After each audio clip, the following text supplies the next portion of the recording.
A ver el vector densidad de corriente. Este vector se pone como vector J.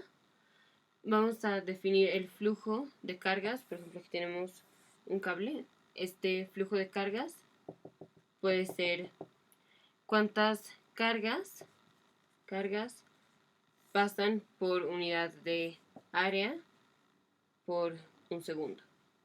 Entonces, en el denominador vamos a tener área y tiempo, que se va a ir en segundos, y acá vamos a tener la carga total, o si estamos tomando cargas individuales, entonces sería la carga de una de estas partículas, en este caso sería un electrón, multiplicado por el número de partículas que tengamos.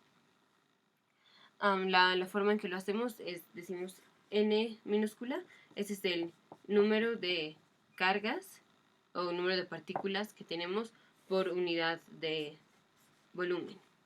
Entonces, el vector J va a ser el número de cargas por unidad de volumen. Esto multiplicado por el volumen. Si yo multiplico n por el volumen, esto me da el número de cargas.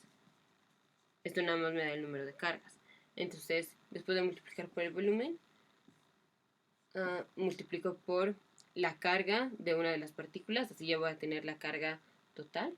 Entonces, al multiplicar por la carga individual, entonces ahora n por el volumen por la carga de cada partícula, tengo la carga total, descarga total. Entonces yo necesito carga entre área por segundo. Entonces lo divido entre el área y tiempo.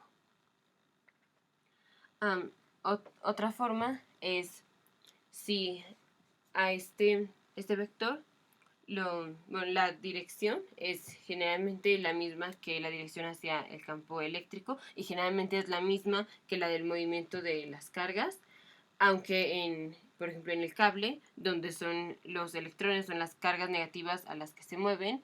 En este caso, entonces, si la convención es que al poner una carga positiva, su movimiento es en la dirección del campo eléctrico y en la dirección del vector densidad de corriente J. Entonces, en el cable donde son cargas negativas, los electrones se están moviendo en dirección opuesta al campo eléctrico y en dirección opuesta al vector de corriente de densidad. Entonces, bueno, este vector es cargas por unidad de área por unidad de tiempo. Entonces, cargas entre, o cuántos coulombs entre metro cuadrado segundo.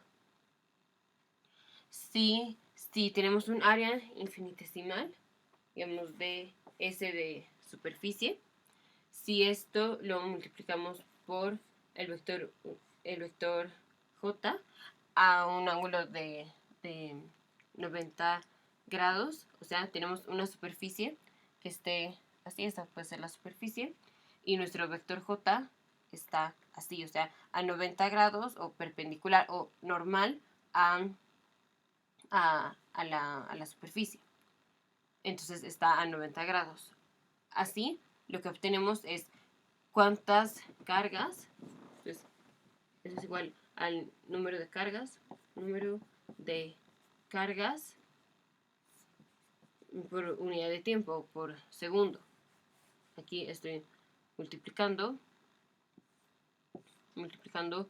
por ds, bueno, por área. Entonces voy a tener carga entre tiempo y es esta tasa de cómo va cambiando el número de cargas por segundo. Esto es a lo que llamamos corriente. Corriente es el cambio, la tasa de cambio de las cargas de Q en T. Eso es corriente, que se mide en amperes o coulomb entre segundo.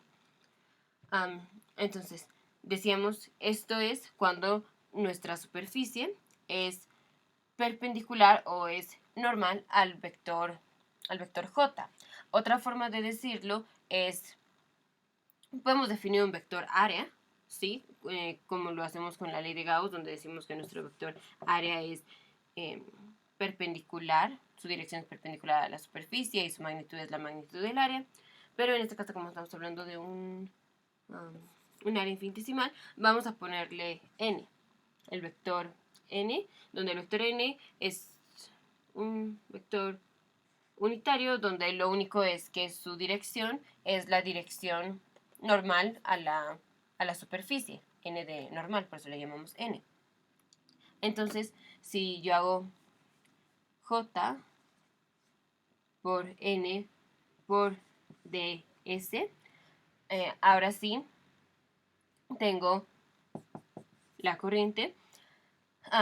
De hecho, aquí va un producto punto, que esto es porque al ya haber definido este vector, es lo mismo que hicimos en la ley de Gauss, al ya haber definido este vector normal a la superficie, entonces este vector ahora sí es paralelo al vector j, que aquí habíamos dicho que j iba a ser perpendicular a la superficie.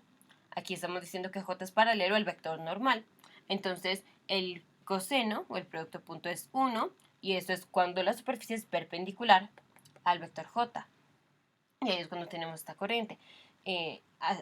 Cuando tenemos esta corriente y así, si es perpendicular, podemos ponerlo o escribirlo nada más como j por el vector unitario, n normal por ds, o lo podemos dejar nada más así.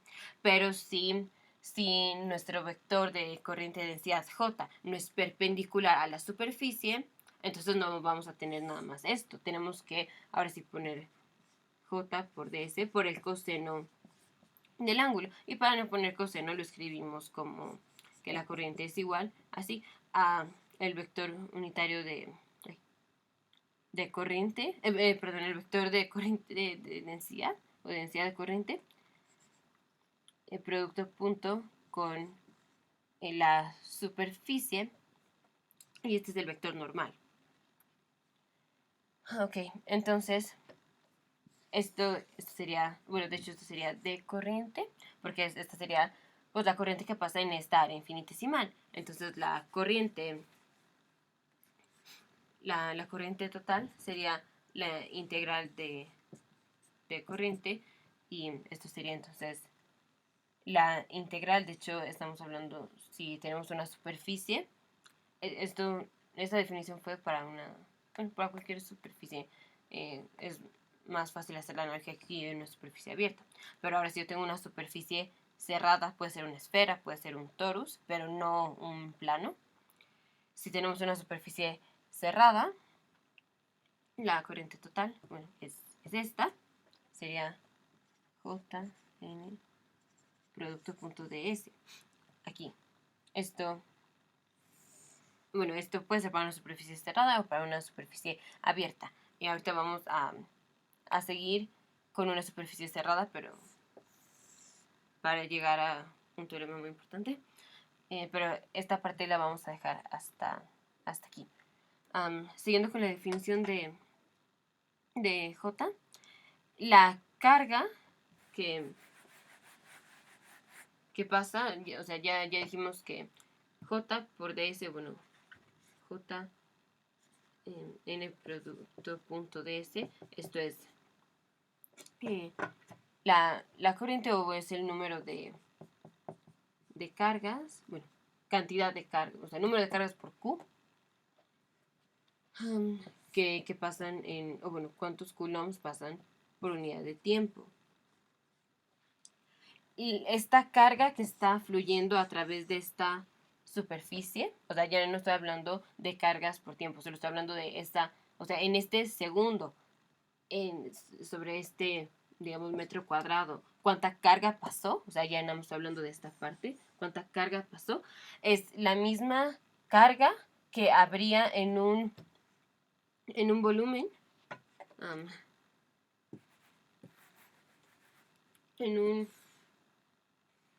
digamos, en un cubo, cuyas dimensiones son de largo de de L y área de S, o aquí es como lo puse, porque al multiplicar ds por dl yo tengo el volumen, es ds, dl, o L, o sea, tengo el volumen. tengo el volumen. Y entonces si ahora yo multiplico esto por... entonces tengo el volumen. Si la carga que yo tengo en este volumen es igual a la densidad de carga por, o sea, la densidad que hay aquí por el volumen. Pues la densidad es carga entre volumen. Esta es la densidad de carga, no de corrientes. Esta de corriente es densidad de carga. Entonces, la carga que hay aquí es la densidad por el volumen. Y esta carga que está adentro de este volumen, cuyas dimensiones son de S y L, es la misma cantidad de carga que pasa a través de de esta superficie de S en una unidad de tiempo por segundo. Si aquí yo tengo que Q es densidad por volumen, entonces yo tengo que aquí y corriente entonces va a ser de Q en dt, va a ser entonces dQ es densidad por volumen, y esto lo divido en tiempo. Entonces, así. Entonces las igualamos y tenemos que el vector densidad de corriente, el vector unitario, por el vector normal de S es igual a de densidad por volumen en el tiempo. Y esto es igual a la corriente. El volumen, dijimos, el volumen lo podemos poner como volumen, aquí lo pusimos como ds de área por L. L o D de distancia, pero no lo quiero confundir con esta. Y la distancia, sabemos que velocidad es distancia, voy a poner entre tiempo, entonces la distancia es igual a velocidad por tiempo, o un tiempo infinitesimal de t. Entonces aquí ponemos que el vector corriente de densidad por el vector normal producto punto ds es igual a de densidad densidad porque pues la densidad siempre va a ser la misma. Entonces densidad por el volumen, que es ds, y el largo, que es velocidad por L, y es todo esto entre dt, hay aquí el volumen es área por largo, el área de ds, y el largo es velocidad por tiempo. Entonces matamos estas se mueren, y acá el ds se muere, y entonces me queda que el vector corriente de densidad es igual a la densidad de carga multiplicada por la velocidad de las partículas. Y las unidades siguen siendo las mismas, de unidades de Coulomb entre metro cuadrado segundo, porque esto está en unidades de Coulomb entre metro cúbico, eso es densidad, y velocidad está en unidades de metro entre segundo. Entonces, notamos acá un metro y acá se queda metro al cuadrado.